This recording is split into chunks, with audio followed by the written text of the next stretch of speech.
I am Paula Diaz. I'm with the Schaumburg Police Department. Today, we are having our falls prevention presentation. We want to thank our local organization for putting all this together.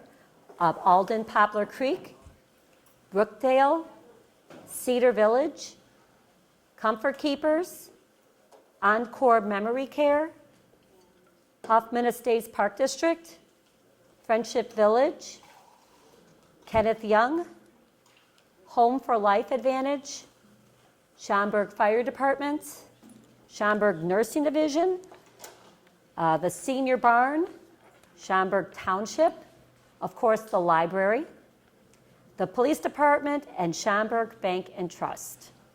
And we also have a volunteer, William Burke, who helps out as well in our organization. We want to thank our presenters today. We have Lori Gibson from Home for Life, Kathleen Henkelman from the Nursing Division, Kathy Bolger from Kenneth Young Center, Nancy Rowan from Alden Poplar Creek Community Physical Therapy, and Pete Dyer from the Schaumburg Fire Department. We also want to thank the Schaumburg Township Library for hosting the event, and Carla Persky for videotaping our event in the back. And then we also want to thank, in the back we have our Schaumburg Citizen Police Academy Alumni Association. So they're always here helping us out. So the presentation should probably take around an hour, and we will have questions afterwards. If you don't get your question answered, we might have a little time afterwards for you to ask presenters some questions that were not asked. And then our CPAS group will be handing out giveaway bags after the presentation. And we do have a raffle prize from Comfort Keepers for a $25 Target gift card. So we'll be raffling that off too. So without further ado, I'm going to pass this off to Lori Gibson. Thank you, Paula. Hi, everybody. Good morning. Thanks so much for coming.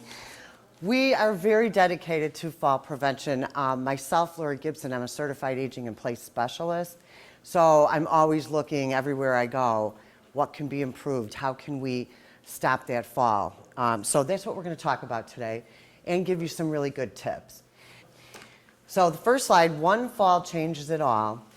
I just want to give you a few stats. One in 4 Americans age 65 plus falls each year. And I know you hate to hear these stats, but just read them. It's really important. That's why we're here. It really does make a difference if you put some simple things, simple practices together, and make sure that you're preventing whatever could happen at home.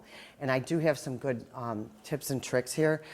So just pay attention to those stats. The one that I highlighted is very scary, and we want to make sure the CDC reports that there are ways to prevent falls with this equipment could prevent 30 to 50% of falls in the home. So here's a few tips and tricks as well to remove home hazards. And in your bag, I've put a free or like a checklist that you can go through your home and see if there's anything that you brings to attention. Maybe you have some issues in certain areas of your home. So you can do kind of a self-awareness, self-check. You want to identify the hazards. You want to remove any clutter. Make sure that you're securing loose rugs or remove them completely. I have some threshold ramps here that I'll talk about that is more heavy duty and less fall resistant. We also show that there are some slip-proof coatings for wood floors and tile that will really help as well. You can just have the coatings placed on your existing floors. You want to make sure that you're not using runner pads. Any 1/4 inch is a tripping hazard. So you have to really pay attention, look around your home, and just be mindful. It'll really pay off. Again, you want to make things within easy reach. Bring things down.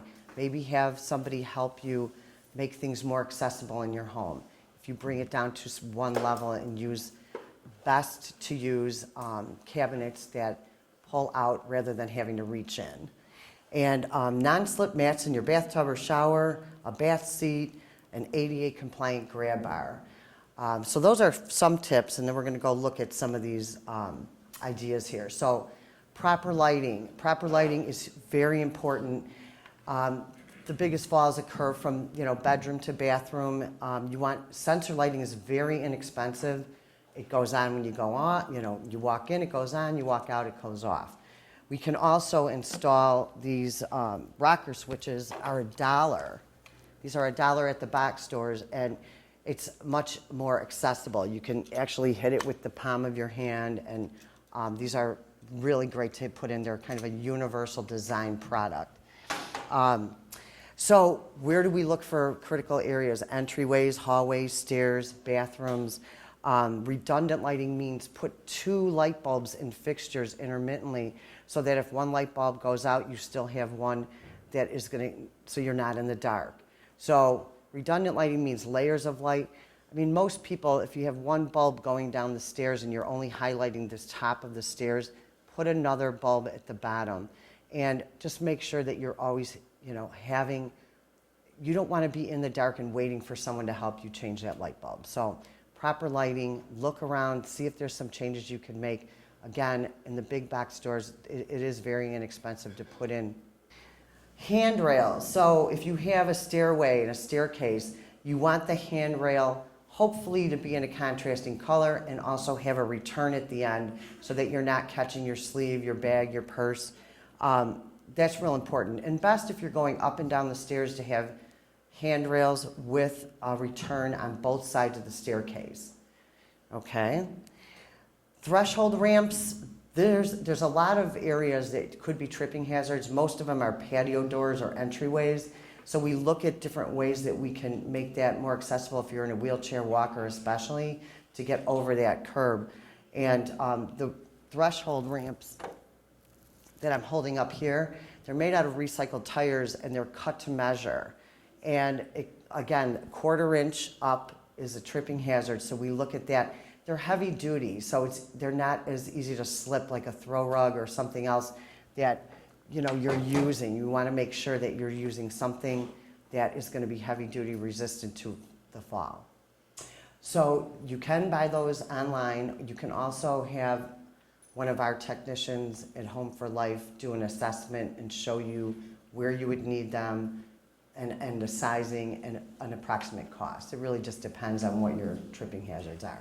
But find a CAPS builder that will help you throughout your home and give you ideas.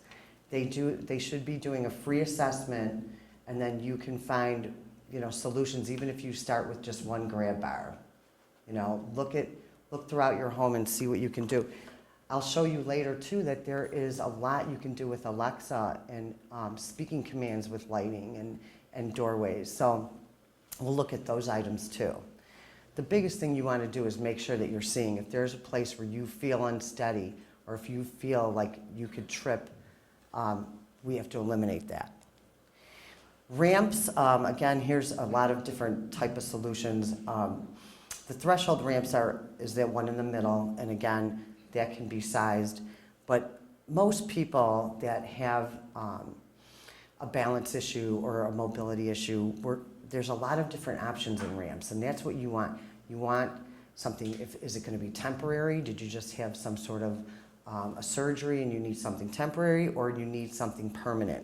So there's the one takeaway for a ramp is no matter what, every city and every town, it has to be a 1:12 ratio. So for every 1 inch up of your stairway, it has to be a foot out. So if you have 4 to 5 stairs in your entryway plus a curb to get in, you could be looking at a 35 to 40 foot ramp.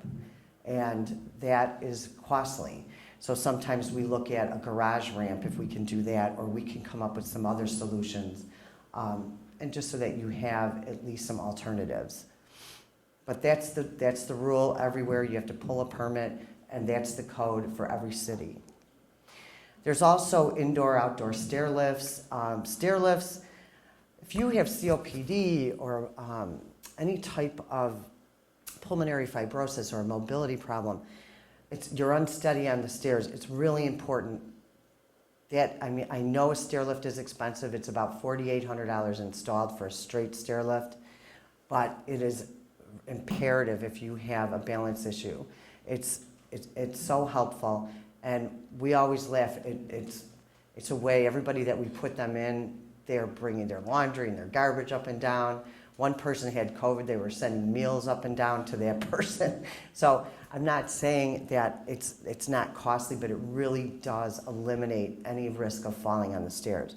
Then there's different models. Be aware, if you're looking in the market for that, there's different models. Some are for smaller, narrower staircases. Some are for outside, better models for indoor, outside. So you don't want to just go cookie cutter. You want to make sure it's the best one for you if you're going to invest that money. The one on the right where it's custom, those are like $16,000 because they're taking pictures of every tread. That custom rail is made just for your staircase. So we're going to talk grab bars again. I love grab bars in every kind of color. A grab bar is meant to hold and bear weight. So an ADA compliant grab bar should hold, this one will hold 330 pounds installed into a stud on both sides. Sometimes we have to create a stud so that it will adhere, but you can do gymnastics when somebody puts this in properly. And you want a contrasting color so that you can see it clearly while you're in the shower. Now, where else can you put a grab bar? The two steps coming in from the garage that you can't put a railing, somewhere where it's unsteady and you have uneven stairs in your home. But definitely coming in and out vertical from your shower or bath is so important. It'll really help you and you'll get used to using it. And then you get rid of all the suction cup grab bars, which I'm going to show you in a second. If you take a quick look on the left, those are some custom grab bars that will even swing across you. They have ones that pull up and down. So for every one of your needs, you'll be able to find something that's going to help you really.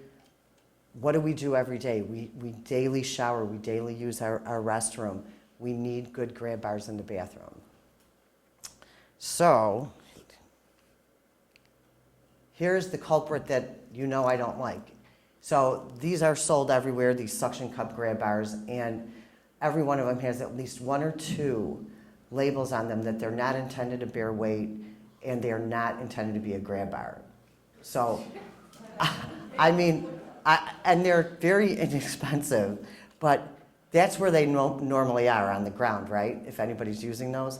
So if you do one thing for yourself, put in a good ADA compliant grab bar. It's going to be two labels on it. One is for that it's ergonomically correct and that it bears the weight. And we can help you do that, or a caps builder, or you can find these online. But make sure it has the ergonomic correct. So there's those labels I was talking about, and they're on all of them.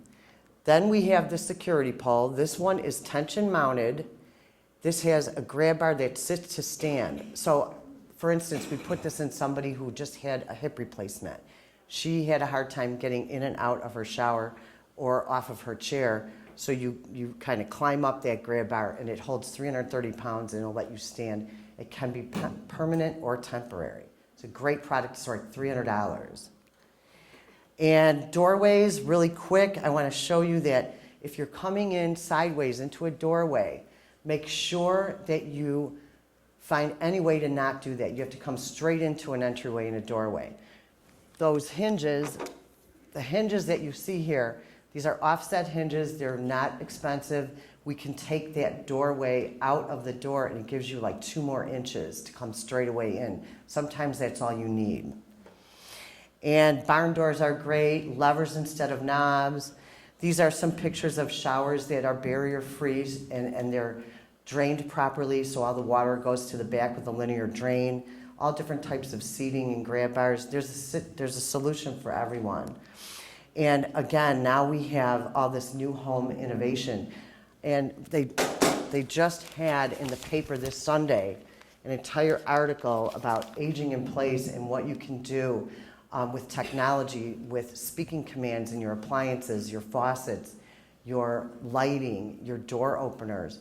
And this is is a really great thing for some people and it's fun, but for some people it's a real game changer. So if you ever have questions about that type of solution, I can get some help for you. So if you look at the picture here, look at the right, those patio doors. Hello, we finally have a trackless patio door. We're not going to trip on that. So that is one of my favorite new things that they came up with, where you have no barrier, no tripping hazard on that patio door. And again, there's Echo Dot, Google Home. We use a lot of that, incorporating into speaking commands for caregivers that are showering people. If you ever need any advice or questions on anything, you can take my card and give me a call. And I am out of time. I'm just going to tell you there's a lot of future of technology here. Don't be afraid of it, because it's helped so many people. Really, if you are working with somebody that has a challenge, or even a shower where you want to have somebody seated in a shower, you can use your phone, your smartphone, to command those showers. Kohler has come up with a lot of new products that you can do speaking commands. Give me, an 8 ounces of water. And for some people, that's really important if they have certain challenges. So if you ever have a question, again, I thought it was really great that we had an Aging in Place article this Sunday in the paper, and it really does explain how. What paper was that? This is from the Chicago Tribune, and it's really interesting because, again, there's always a solution for you to be able to remain in home. My last thing is to let you know that the Fair Housing Act, and this is a copy of it, allows you to make changes in a rental property or a condo association. They won't pay for it, but you have the right to make your home accessible, putting in railings and things like that. So this protects you if you are in a rental situation. And lastly, I have information here on veterans, the grant program that they are eligible from $2,000 to about $90-some thousand in certain situations for home modifications. So keep that in mind if you're ever looking to do any changes. And if you have any questions, by all means, we can talk about this equipment. And I'm going to pass it off because I'm out of time, right, Paula? Yes, you are. As usual.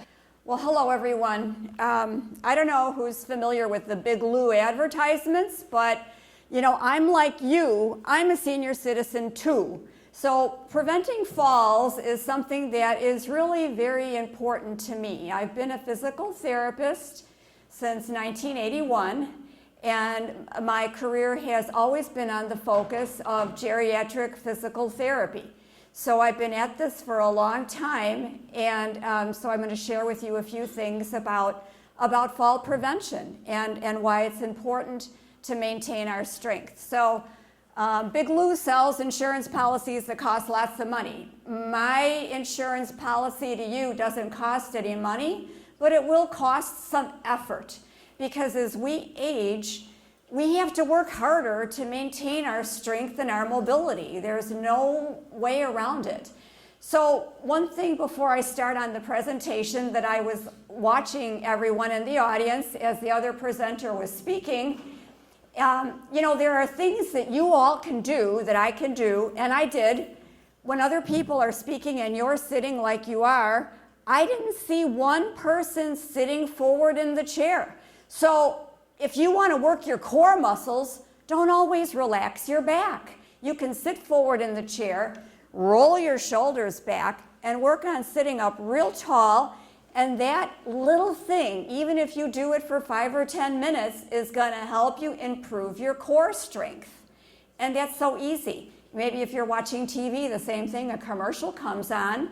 Don't just sit there and grab more pretzels. Sit forward in the chair and work on some core strengthening just by sitting forward. So finding little things like that to do are very helpful. But anyway, we know that a fall can change your quality of life, right? And we know that falls occurs with senior citizens. 30% of people over 65 are going to have a fall this year. It increases to 50% if you're older than 80. 36 million seniors in the United States fell last year. And 2/3 of those will fall again within the next 6 months. Many falls can lead to death or to long-term disability, and so we really want to take as much care as we can to prevent falls. The amount of money also that's spent on rehabilitation and caring for people that have had falls has really reached like the $40 billion mark. That's huge. That's nationwide, and that's how much Medicare puts out in varied forms to work to help people recover from falls. So we have other presenters that talked about home management, and another one will talk a little bit about medications. But something else that you can do to help you prevent yourself from falling is to have an annual eye exam. An annual eye exam will make sure that you're seeing the world as clearly and as sharply as you can. Or maybe you need eye drops if you have dry eyes or some other problem to give your vision the clarity that it needs.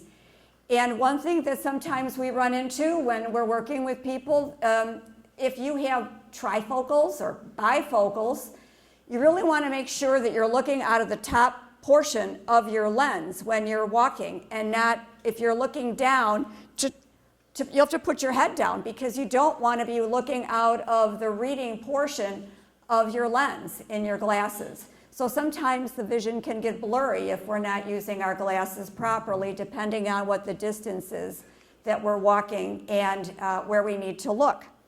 Another thing that we can all do to improve our health and decrease our risk for falls is to make sure that we take care of our nutrition. You know we need vitamin D for strong bones. That's a predictor of, if you have low vitamin D, and predictor of osteoporosis, which in turn weakens the bones and increases fall risk. But if you're going to be doing some exercise or going for a walk, it's good to hydrate yourself and eat something before you actually get started. So if you don't eat, you can get low blood pressure, low blood sugar, and that leads to dehydration and dizziness. If you don't drink enough fluids, you can have the same effect with that. And low protein, if you're not having much protein, can affect your muscle function and your responsiveness to when you're walking. So it's important for us not to skip meals, not to try or just cut back or live on carbs. You got to have your fruits, your vegetables, and your protein to maintain some good strength in your body. If you want to learn more about fall risk, there are some wonderful sites online. 10 more. And you can go to the CDC website and look for something called STEADY. It's at the bottom there, and that stands for Stopping Elderly Accidents, Deaths, and Injury. So the CDC website with STEADY, they have a lot of different information on there, but 3 of their key factors when it comes to fall prevention for seniors are to ask yourself 3 key questions that they really kind of focus in on. And those 3 questions are, my husband's an optometrist, but I need new bifocals. Feel unsteady when standing or walking. Do you ever feel like that? Worries about falling. Has fallen in the past year. So if you answer yes to those, that means that you do have a fall risk. And so you want to take whatever necessary precautions you can to try to prevent that from happening. One thing we can do as far as physical therapy goes is we can look at how you're walking. We can examine your gait speed. We can look at whether or not you can walk at different speeds and turn around and face the other direction without getting dizzy. Whether you can step over or around obstacles. I mean, you could ask yourself, do I not go maybe to the picnic to see my relatives' grandchildren because I'm afraid that I'm not going to walk so good on that uneven surface? So you start skipping things that you would enjoy doing. And that's a bummer. We don't want to do that. So we want to do what we can to maintain our balance and our ability to walk well. And another thing that we can look at to prevent falls some very, very basic things is what kind of shoes do you wear? I love flip-flops, but you know, I won't wear a flip-flop out on the street. I might wear it a little bit around the bathroom, but or if you're gonna go swimming. But otherwise, you wanna have a shoe that that fits your foot and that gives you the support you need, that helps you really feel where you're stepping, that it's tied properly. Footwear is so important for stability while we're walking. That's really important. And another thing that happens to us as we get older, you know, when kids are growing, we say, oh, look, you were here, and now you're here. But when we get older, all of a sudden, well, you were here, but gee, now you're here. How did that happen? You know, we lose height. A lot of us lose height as we age. So the pants that fit you well, maybe 10 years ago, they're too long now. Or that robe that you love to wear in the winter because it's nice and cozy, it's too long. And you're gonna slip or trip over your own clothing. And believe me, I've heard of people that I've worked with that have said that. So take the time to kind of look at your clothing and make sure that your clothing is still fitting you properly so that you'll avoid any kind of fall from tripping or over your clothing. Another thing, with something to check out with your doctor if you're experiencing it, if you're having difficulty when you are, let's say you're laying down and then you have to get up to the bathroom and all of a sudden when you sit up, oops, well, you know, you're feeling a little bit dizzy. It can be orthostatic hypotension. And it's something you'd want to find out from your doctor if you have that. Maybe you're having some blood pressure issues, or maybe you need a medication change or something that would address that. So that's another thing that you could do to try to prevent falls. Another thing is the inner ear and vestibular problems. And that's another thing that therapy can look at and help you determine whether or not you need some different strategies of how to fix your gaze while you're walking so that you don't lose your balance if you have distractions by things on your side or underneath you, or if the ground seems like it's rolling underneath you, things like that. There are different strategies that can be taught so that we can avoid that. So we've been talking a lot about what therapy can do, and getting back also to the study, I don't know if I can make copies here or not. I wish I had thought to make some copies for you.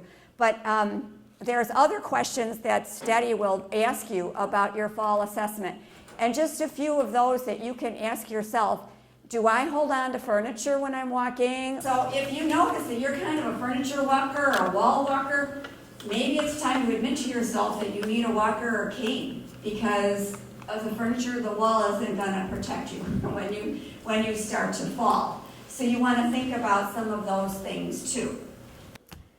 I was going to do a little exercise with you called a 30-second sit to stand, but we can't do that here because you're in chairs that roll. And there is no way I'm going to be telling you to stand up and sit down as many times as you can in 30 seconds, and the chair is going to roll away from you. But you could certainly try it at home. All you have to do is put your chair against a firm surface. You want to sit forward in your chair so that you get your head a little bit over your knees. Put your hands across your chest like so, and then set a timer for 30 seconds and see how many times you can stand up and sit down in that time frame.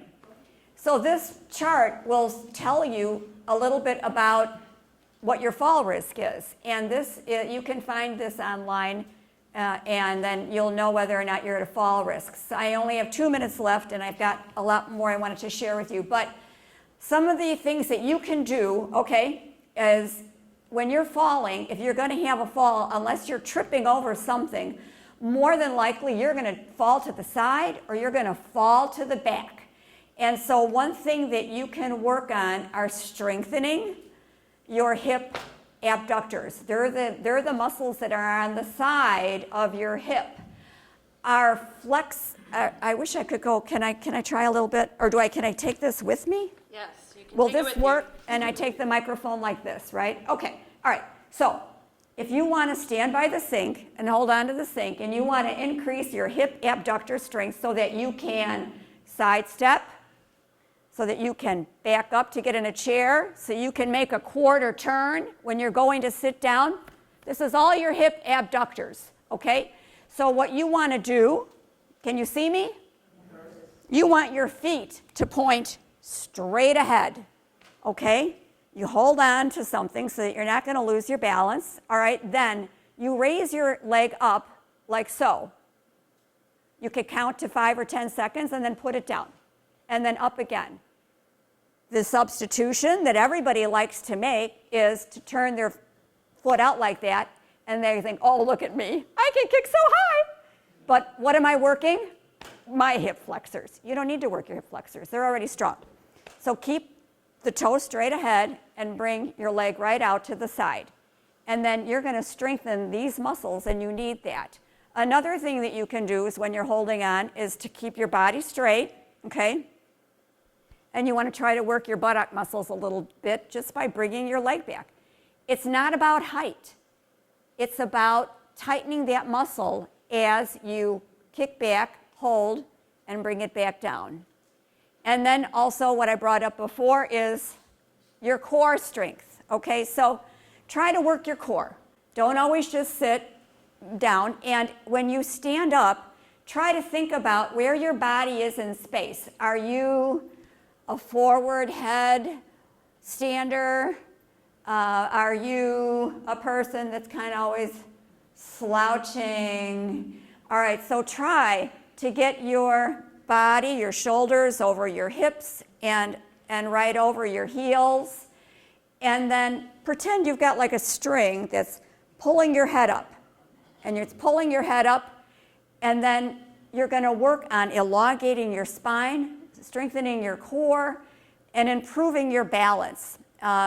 They found that in China, where they do Tai Chi, which is very good for balance, that they have fewer falls there, because they said in Western culture, when we walk, what do you see? People are leading with their head. We're in a hurry, and we're going. All right, here we go.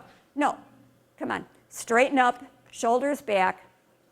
Try to keep your head in line with your body, and then walk. And it'll be an effort because we're not used to walking like that. But in the end, it'll help you to prevent a fall. So I hope that I was able to share with you a little bit about fall risk and how to prevent it. Stay strong, stay active, swim, dance, walk, whatever you like, but just keep it moving because that's the only way we're going to prevent falls in the future. One of the ways. Thank you so much.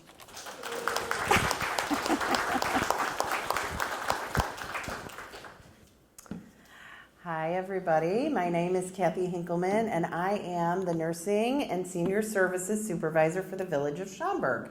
I want to thank Nancy Rowan, who is actually from the Alden Network. Those were some really, really good and practical tips. So I hope you guys take those with you and give them. Yeah, everybody sit forward on your chair and remember there's a string pulling your head up to the ceiling. So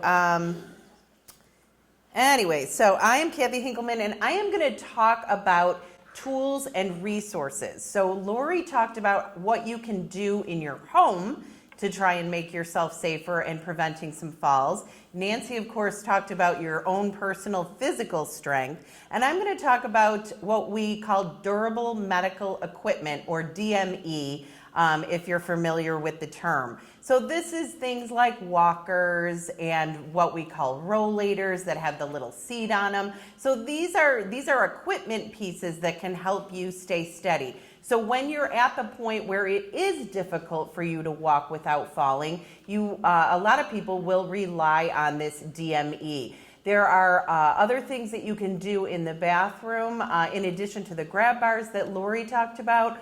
You can also have what we call seat risers on your toilet or toilet rails so that you have those things to help you stand up without falling. So I'll let you know if you need or want durable medical equipment and you know what you want, you can get those things covered by Medicare. So Medicare B, after you meet your deductible, will pay 80% of that cost for a DME if you are going to rent it or buy it. Just know that you will need a doctor's order in order for Medicare B to pay for that durable medical equipment. Whether or not you rent or buy it is dependent on a lot of different things. Are you going to need it long term or are you going to need it short term? So that will help you make a decision. Cost will also help you make that decision. But I will caution you to only work with medical suppliers that are part of the Medicare system.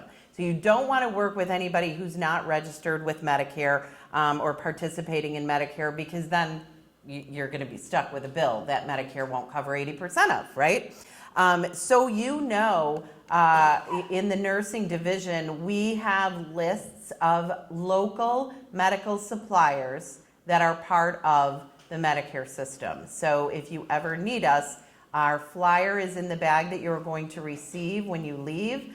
So you'll have our phone number, you'll have our website, and you can always give us a call and ask us for that list, and we can either print it and you can pick it up, or we can mail it, or we can send it to you via email, whatever you prefer. But we do have a lot of resources in our office.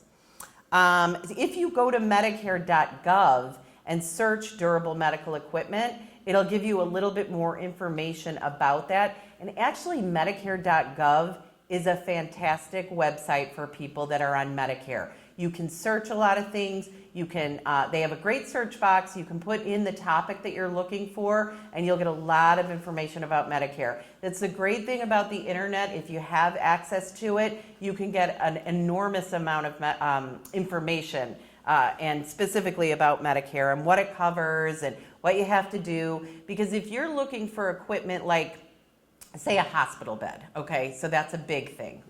You need to have a doctor's order, plus there's all kinds of requirements that have to happen before you can get that thing covered by Medicare. And the medical suppliers that participate in Medicare are happy to work with you to get that kind of information that you need. Just so you know, the internet, it can be your friend. Like I already said, we have those lists of local suppliers. We've got a lot of information. We sort of did the legwork for you on a lot of different topics, not just DME, but certainly give us a call. So that leads me to talk about what we do at Nursing and Senior Services. So I like to talk about our division. We are one division. We're part of the fire department. We have two locations. We have the nursing office, which is near the corner of Schaumburg and Plum Grove Road. And then we have the barn, which I know there's some people in here that participate in the barn because I recognize you. So we've got those two locations. So the barn is our senior center, and then the nursing office is where we have the loan closet, and we have the nurses that reside there that can always give you a hand. As far as our lending program goes, we get a cash deposit from you. We give you the equipment. The loan is for 90 days. And then when you bring the equipment back, we give you your money back. So just like the nurses, it's a free service. I will make a distinction. The nurses are for the village of Schaumburg residents, whereas the lending program is a Schaumburg Township benefit. So if you're in Schaumburg Township, our loan closet is good for you. And the good thing about the loan closet is maybe you don't know what you need. Maybe you're not sure if you want a walker or do you want a rollator. So you can sort of try things out for free until you're ready to buy them if you should need something long term. We have a permanent donation program that we just recently started. We get a lot of donations from the community, and instead of putting those donations into our inventory, we've set them aside for people that need them long term, and they are free to you. And now there's a limited supply. It's sort of always changing because it's based on donations that we receive, but you can always give the office a call if you're looking for something long term and you can take that item to keep rather than loan if we have those extras available. And I will touch on the nursing. So we have me, I'm a full-time nurse there, and I have 2 part-time nurses that are actually here. And we are available for consultation. If you just want to call and ask us a question, you can do that by email or by phone. You can come into the office. Now, we're not always there because one of the great things that we do is we go out to visit you in your home if you like that. So that's something that people can request. We can come out and take a look at your home, and maybe we can see some of those things that Lori was talking about, like you need to get rid of this throw rug, or you need a ramp here, those kind of things. Once we see you in your environment, it's a little bit easier for us to help you, whatever your needs are. It doesn't have to be about falls. It can be about anything. And again, those questions can be simple and over the phone, or we can come out and do a full-blown assessment and see you in your home and try and figure out what's going on. Maybe you're having trouble with your medications, maybe you're not sure what's going on with your doctors. Sometimes we do a little navigating to community services that you don't know about or don't know that you're eligible for. Maybe you need help talking to your doctors. Sometimes we do that interpretation, if you will. The healthcare system has become very complex over the last 10 years or so. Everything's online, and you can't get to your doctor unless you do something online, or you don't know which doctors you need based on what's going on with you. So we're happy to come out and do that. Always give us a call, and we can get you set up. Maybe you just want your blood pressure checked. But like I said, we're not always there. So give us a call and set up a little appointment, and we're happy to do that. So one of the other tools besides durable medical equipment that is really great for people, especially when it comes to falls, is the medical alert systems. So we've all seen the commercial, I've fallen and I can't get up, Those buttons, they come on watches now, they are pendants, but there are a ton of different ones on the market. Roughly, they go about $20 to $40 a month because it typically is a subscription, if you will, so you're paying by the month for these alert systems. They can come in great handy though, because if you fall, you can press that button and you will receive a message from whatever company that you're working with. There's staff there 24/7 that will sort of talk to you and say, do you need an ambulance, or did you just accidentally press your button, that kind of thing. But that's why you're paying for that monthly, is because you've got 24/7 staff that's going to respond to you if you hit that button. Now, the Kenneth Young Center, who Kathleen is going to speak after me, she is from the Kenneth Young Center. There is a state-funded program called the Community Care Program, the CCP. If you qualify financially, the Kenneth Young Center can actually hook you up with a medical alert system for free. Now, you have to qualify financially, so that's for your lower income folks, but just so you know, there are people that don't know about the CCP, and the CCP actually has other features that we can help you with, the nurses can help you with, if you're in that money bracket, if you will. I looked online at all these medical alert systems, and the best website I found was medicalalertbuyersguide.org. Don't worry, it's in your bag. I gave you a little flyer with the top 5 that they have recommended. So this is an independent reviewer. Nobody has any stake in any of these companies. And they sort of walked you through the top 5, and I put that on a flyer, but I would encourage you to look at the website if you can, if you're interested in this product, because there is a ton of information about all the different features that are out there, all the different ways that you can use these medical alerts to keep you safe in your home and get help if you need it and you can't call 911 on your own. So take a look at that website if you're interested in this for yourself or for somebody else, because there is a lot of different features out there. They're not just the button on the pendant anymore. There's mobile, there's landline versus cellular, there's ones with GPS in them, so if you're out walking, they can find you if you need help. Say you're in the middle of the forest preserve, and you're walking on the walking trail, those GPS functions can find you. So if you're a big walker and you go places where maybe somebody won't see you, Those GPS functions can do that. And there's also ones with automatic fall detection. So say you fall and you get knocked unconscious and you're not able to press that button, there are features that have an automatic fall detection. So as soon as your body moves in that way, it will send an alert to the company. They will try and contact you. If they don't hear back from you, because you're laying there unconscious, they're going to call 911 for you. So there are a lot of great features with these medical alert systems.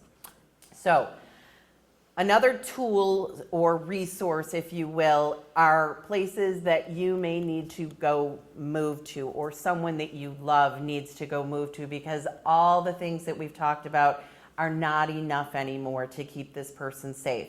So there are assisted living facilities and there are memory care places, because our cognitive impairment and or dementia, so memory issues, changes in our cognition can definitely increase our fall risk. And sometimes there's just not enough help to do that in the home anymore. So there are folks here from Revere Court, which is a memory care facility, as well as Brookdale, which is an assisted living facility. And we've built a lot of time into this for questions. So if there are questions, there are people here to help answer those questions. I just want you to know that these facilities are definitely options, like I said, when the home may not be safe anymore, despite all the interventions that you've taken and tried. The other thing that can really affect our fall risk and increase it is our medications. So I am going to hand this off to Kathleen Bolger from the Kenneth Young Center, because she's going to talk about a very exciting and awesome new program called Home Meds that the Kenneth Young Center is operating right now. So I was initially going to talk about medications, and I thought, well, why would I? We've got this expert here with this amazing new program that is available to you. So enough said, I'm going to hand it off. Okay, so I'm Kathleen. I'm from the Kenneth Young Center in Elk Grove Village, and I'm here to talk about one of the risk factors for falls in older adults who are adults who are 60 years of age and older. And that is taking medication. So why? Why is taking medication a risk factor for falling in older adults and not necessarily younger adults? Mostly because of the changes that happen in our bodies as we age. So as we age, we tend to have less water and more body fat in our bodies.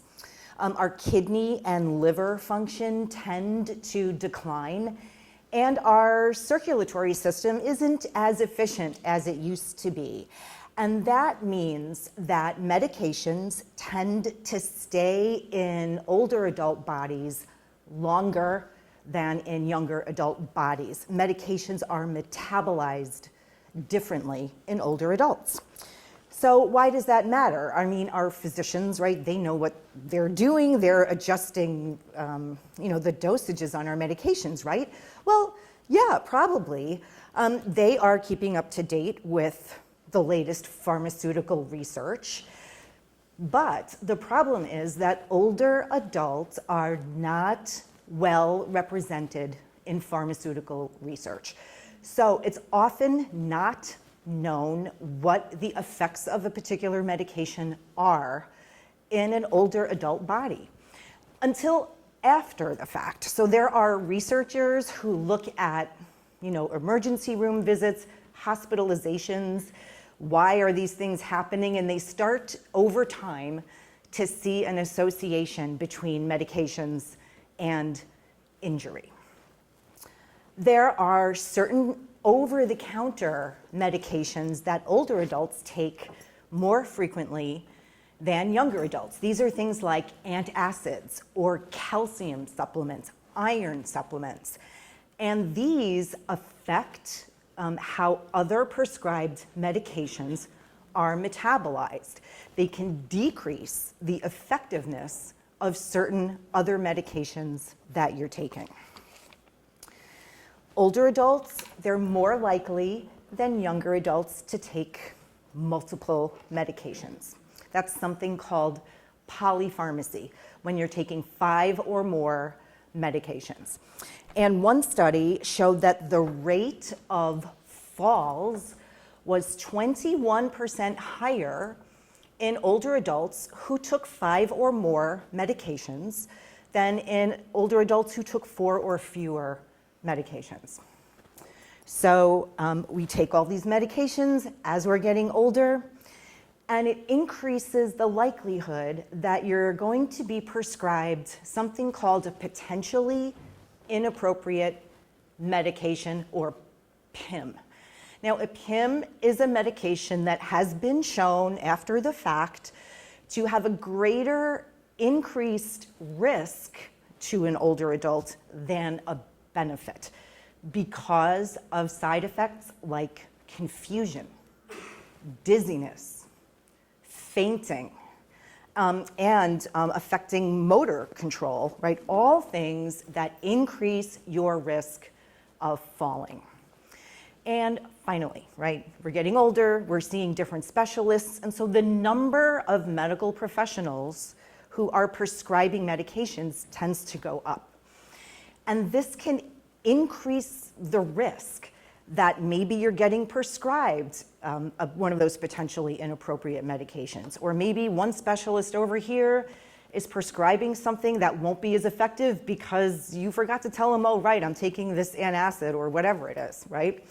And all of these people who are prescribing medications for you are not meeting to coordinate your care, right? That doesn't happen usually.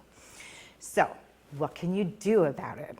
Well, the good news is that at least 25% of all medication-related injuries are preventable, okay? How can you prevent them?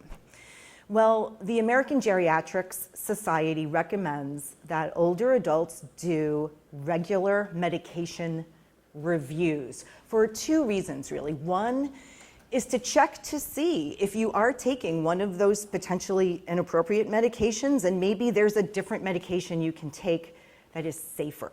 Or maybe you're taking duplicate medications and one can be eliminated. And the other reason is to see if at all possible you can reduce the number of medications that you're taking. So the Kenneth Young Center has a free medication review program. It's called Home Meds. There is a flyer in the bag that you will be getting, and my name and phone number are on there. And what that does is we inventory your medications. We ask you questions like, do you often feel dizzy when you stand up? And what's your last blood pressure reading? We do a health history.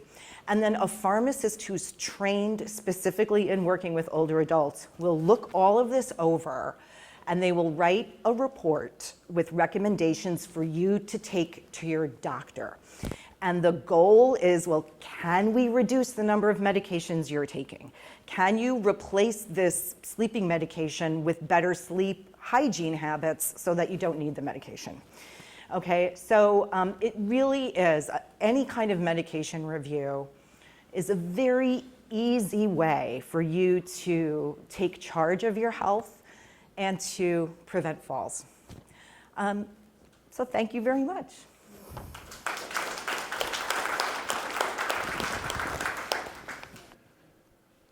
I don't like to stand behind a podium. It becomes more of a crutch for me than anything else. So I like to move around. And hopefully you can hear me in the back? Everybody can hear me okay? All right, excellent. Listen, I really, really appreciate all of you being here today. And my spiel is I'm going to talk about what happens when you don't do any of the things that the previous speaker spoke about, right?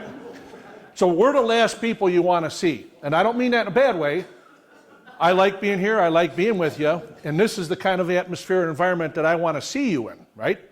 I don't want to have to be at your house because of an emergency. But if we are, we'll be there, okay? So the Schaumburg Fire Department provides multitude of services. Some of them I have listed here, but the ones I want to focus on today are the very first one, which is the emergency medical service component, okay? And when you dial 911, the dispatcher is going to ask you, what is your emergency? And that emergency can range from anything from a fire to a medical problem to a leaking water heater. Yes, we get those calls. And yes, we will be there and we will help you mitigate that problem. So we provide a lot of services. But prevention is a big one, and I would highly encourage you to really take a look at the information that's in your bags, because there's a lot of good stuff there. A lot of good stuff was talked about this morning, and that will keep us from coming to your house, right? So in my presentation this morning, I'm going to talk about a few things. I'm going to dispel a few myths, and I'm going to give you some information. The first question I have for you is, why do firemen wear suspenders? And there's no trick answer. It's to hold our pants up. Okay. All right. So a little bit about Schaumburg, because people often ask this question. They see a fire truck racing down the street, and they call for an ambulance, and a fire truck shows up. No, we don't have dementia. Okay? We're there because the goal is to get help to you within the first 4 minutes of your telephone call to 911. Now, about 80% of what we do in the fire department is emergency medical service. Heart attacks, stroke, trauma, falls, all those type of things. So that being said, it's extremely important that we have somebody at your house in a very short period of time. So what does this slide mean? All this means is we have a lot of equipment, right? But it's not just an ambulance that might show up at your house, okay? And I'll talk about this in a little bit. You may have a Schaumburg fire engine show up at your house, and depending where you live, a Hoffman Estates ambulance might show up. I don't want you to be confused. That, again, is by design to make sure that the help is there as quickly as possible. So we have 5 stations strategically located throughout the village of Schaumburg, and that's the way it is with every municipality, every town around. We strategically plan and plot these stations so that when you call us, we're there within that 4-minute period. We have 4 ambulances, and you'd see this thing up there that says ALS. That stands for Advanced Life Support. That's paramedic. And what that means is that the individuals on that ambulance are trained to that level. And how I want you to picture this or imagine this is when you call the fire department and the ambulance pulls up at your house, you are getting a mini version of the emergency room. Okay? So in emergency situations, the paramedics are trained to handle all the emergencies that you would go to the emergency room for. Now, obviously, it doesn't end there because we're going to put you in the ambulance and we're going to transport you. I'll talk about transport in a little bit. The reason I talk about that is the 4 engine companies, the 2 truck companies, and the squad, if you notice in parentheses, those all have ALS next to it. Now, what does that mean? That's a fire truck, but it is also equipped with the equipment that's on the ambulance. So, for example, for today, and this happens, all 4 of our ambulances might be out handling emergencies. And somebody might be having a heart attack, so they call 911. We're not going to wait for Elk Grove or Hoffman Estates or Palatine or whoever it's going to be to get to your house. We're sending one of those other vehicles, an engine or a truck, with the personnel on there that are trained at that ALS level to start that care right away. Again, time. It's all about time. Battalion chief, that means that's the bigwig. He's just the boss on shift and takes care of people. So, now, some of the things I want to talk about, I already talked about advanced life support and what that means, but I also want to talk a little bit about response plans, and I touched on some of that. So, the closest unit is coming to your house. But what does that mean when a Schaumburg ladder truck shows up and a Hoffman Estates ambulance shows up? What does that mean? They want to take care of you. They want to take care of you, but that means that all the other ambulances are busy. We need that ambulance to be able to transport. That's why I call those our response plans. Now, typically, depending what your emergency is going to dictate what shows up at your house, all right? If you leave food on the stove and smokes up the house and causes all kinds of commotion, when you dial 911, get out of the way, because you're going to have at least 3 fire engines, a squad, a truck, a battalion, 2 couple ambulances, and you'll have anywhere from 17 to 20 firefighters storming your building. Okay? but that's by design, right? But a simple ambulance call, right? So let's say you didn't have the grab rail, or you didn't buy the right grab rail, and when you went to grab it, it broke off like the slide showed, and you banged your knee, or you fell and you hit your head. When you call the fire department, you may just get an ambulance. 2 paramedics, and they'll be able to handle that. But a little bit different scenario. You're sitting watching TV, or you're sitting having breakfast, and all of a sudden you start choking on something, and you call 911. You're going to get an ambulance and one of those fire vehicles for a total of at least 5, at a minimum 5 rescuers, 5 people. And again, that's by design, because in critical calls, remember I said the emergency room is coming to your house. So there's a lot of things that we have to do. Everything from putting an IV in you, to giving you medications, to looking at your heart, all those different things. And it takes a lot of people to do that. Okay? So that's what I talked about, response plans. Now, a little bit about hospitals. Here's a myth I want to kind of dispel. When you call 911, we're going to take you to the hospital. But it's kind of not a la carte anymore, or it never really was that way, because by state law, we're required to transport you to the closest hospital by time, not by distance, by time. That's an important concept to remember. What a lot of people fail to realize is when they call us, they'll say, I want you to take me to Gottlieb in Melrose Park. And the answer you're going to get from the paramedics is, I'm sorry, we would love to be able to accommodate that, but we're not going to transport you to Gottlieb. They may even ask you, why do you want to go to Gottlieb? The most common answer is, that's where my doctor is. Okay, it's 2022.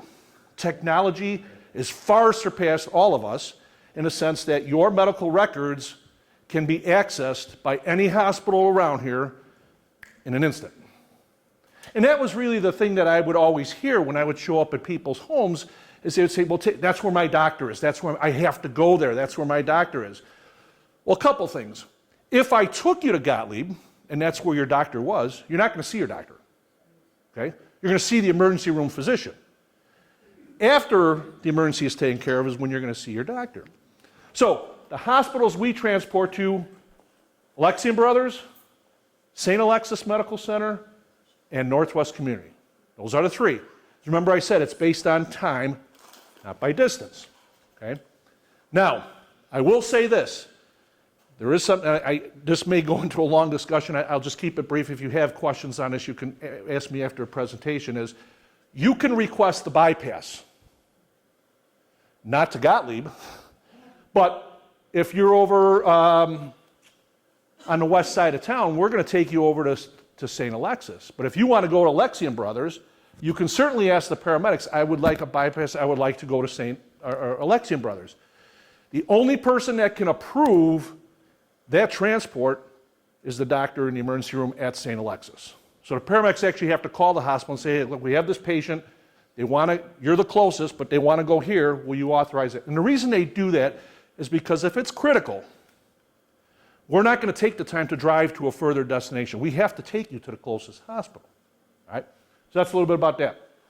Mutual aid, I touched on that a little bit. We have agreements with all the towns around here. When we're busy, other towns send equipment, and we send equipment to other towns when in need. So if all our ambulances are busy and they're tied up, you may see an Elk Grove ambulance, you may see a Hoffman Estates ambulance, okay? That's the mutual aid piece. Non-transport, this is a question I get all the time, is if I call and they don't take me to the hospital, am I getting billed? And the answer to that is no, at least at the start. Basically, if you call us 1 or 2 times to help you out, we'll be there, we'll assess you, and if you don't want to go to the hospital, that's fine, we pick you up and make sure everything's okay. But if 10 times during a calendar year, if we go there more than 10 times and you keep calling us and it's 10 times, after the 10th time there's a charge. And after the 11th time, the charge increases, and so the 12th. So again, but my goal is that never happens, because the beauty of how we have this worked out is with nursing and senior services attached to the fire department. If we recognize that you have problems in your home like slips, trips, falls, those kind of hazards, or any type of thing, we're reaching out to Kathy and the other nurses to say, you might want to follow up. So don't expect that to happen. If you get a call and we go there and we kind of help you out, but then later on there might be a follow-up call from nursing, that's because we're communicating. We want you to be safe. We want you to be okay, right? So I really talked about this a little bit. Fees, insurance, Medicare covers those. If you receive a bill directly for the ambulance service, that should not happen. We have a third party that actually takes care of the billing. So insurance will pick up the first half, and then there's the copay, and we can talk about that at another time. But there are different levels of charges. If it's a basic life support call, which is maybe a stub toe, sore back, sore shoulder, anything like that, that's called a basic life support. There's a charge. And then if we go to advanced life support, it increases a little bit, all right? And then for non-residents, it may be a little more. It's about $300 more for each of those. But again, billing based on usage, I talked about mutual aid. The last thing I want to talk about is access. So you may want to think about this. If you live alone, and there's the potential, let's say you have the medical alarm, and you fall and you can't get up, all right? And the alarm company calls us, they're going to send the fire department, we'll get there. The first thing we're going to do is, contrary to popular belief, we don't really just arbitrarily break things, right? Although you've seen windows, But if we can't access your house, we are going to force our way in. We try and use the least damaging means as possible. So maybe we pull the sliding glass door or your patio door, we might pull that off the track. All different kinds of things that we have to our avail to be able to do that. But what I really recommend is we kind of look at this. Our commercial properties in town, in fact all over the country, use this thing called a Knox box, right? And that's the term. The company is called Knox. You can look it up on the internet, just Google Knox box and it'll come up. But you purchase this box and it gets mounted to a permanent fixture either on your house, the door, whatever it happens to be. And basically what you do is you put your key to your home or your whatever you have into that Knox box. That key isn't just around for anybody. So in the fire department, each one of our vehicles have a key to access that box. So if you fall and you can't get up and we'll get over there, we'll knock on the door, we'll try the door. But imagine this, if you're laying there not breathing, time is of essence. So that Knox box is really important because really what it does is it safely keeps your keys protected. We get there, we grab our key, go to the Knox box, open that up, take your key out, open the door, and boom, we're in. We can access you, okay? So again, it eliminates those barriers to entry, quick, rapid access to you, and the problem is solved, okay? So one other thing is when in doubt, call. Here's another one I want to make sure you understand. You're not bothering us. And this is another thing that I see in the senior population a lot is, I didn't want to bother the poor firemen. Call us up, we'll be there. All right, it's not a bother. I can't afford it. Call us, we'll take care of that. All right? So don't let a financial piece burden you. Don't let that you're bothering us. We're going to be there, we're going to help you out. The one thing I will caution you on is don't get angry. There's really no such thing as calling 911 going, listen, I need the paramedics, but can you tell them to come quietly? Don't turn on your lights, okay? You have to understand, from the dispatch point of view and from our point of view, we have no idea what that emergency is. People downplay it. They might be having a full-blown heart attack, but they're worried about what the neighbors are going to say, right? I don't want the neighbors to know, okay? And if we did that, if we just drove because you said no lights and siren, time, heart, brain, there's a decline there, okay? So 4 to 6 minutes, we're coming, and unfortunately, the neighborhood's going to see it, okay? All right, questions. So if you're in a multi-residence, apartment building, condo complex, typically we will not put everybody's key in that Knox box. We never get it closed. There'd be 30 keys jammed in there. So in a multi-family building, the key that will be in that box will be the key that will get us through any secure door in the common areas. So if you are in a 4-unit building like the coach homes that they have a lot of in Schaumburg, what you would do is you would go to knoxbox.com. You actually, when you go to the website, they ask you what town you live in. So you would put Schaumburg in, and then you could purchase that unit. They're under $200 right now. And then what you would make a copy of your main entry door key as well as your unit key, and then you would put both of those inside of the Knox box. Now, just so you know, if you do live in a unit like that has an association, you have to get approval from the association of where you can place that. And once you get that approval, then we can have the fire marshal install that. So if you have questions about that, we can certainly help you at nursing about that. But you will put both keys into that Knox box, and that's your Knox box because it's only got your unit key plus your main door key in it. We will install it. Schaumburg Fire Department will install it, but you can have somebody from Knox Box will give you a list of contractors or whoever would do that install. But I want to make sure we're clear on one thing here. Knox Box is specific for what we're talking about for that access key. And if you think, you know how the realtors have those padlocks on the handle and then people put their keys in there? Don't do that because there's no way we're going to know the combination to every resident that has that. So Knox Box is the standard. It's one key. Box is the same. Only that key that we have gets you into that box. Yeah, I've had a lot of people think that they can use those and they're like, well, I'll just tell them what my code is. Well, no, because we work with Northwest Central Dispatch and they dispatch for like 12 different communities. Nobody has your garage code. Nobody has your little lockbox code. You have to go to knoxbox.com. Now, if you are awake and alert and you can't get up and you can tell the dispatcher what your garage code is, that's one thing. But if you are unconscious, nobody's going to know your garage code, okay? Because a lot of people think that, oh, I'll just put it on file with the fire department. No such thing exists. So I would like to open this up. If there's still questions about Knoxbox, that's good. But we also have all the presenters up here that would answer any questions about any of the presentations. So go ahead. Yeah, so power of attorney, you're talking about, you put a little slip of paper in there. I have placed some things in your bags that have a magnet on them, and they're actually emergency medication and power of attorney, and you can put whatever information on that you want, and there's a magnet on a little slip cover that you can put any papers you want in there, stick that on your fridge. The Schaumburg paramedics know to look for those on people's refrigerators. The best thing is, though, you got to keep it updated, okay? So those are all in your bags, and if anybody needs a second one or you've got a family member that needs one, just give nursing a call, and we have plenty of those, okay? That's better. They're not going to, most likely, they're going to grab the keys and they're going to miss that little slip of paper. So they're in a hurry. So use the magnetized plastic sleeve, put it on your fridge. That thing could get blown right out of there when they take those, depending on how big it is. That could go.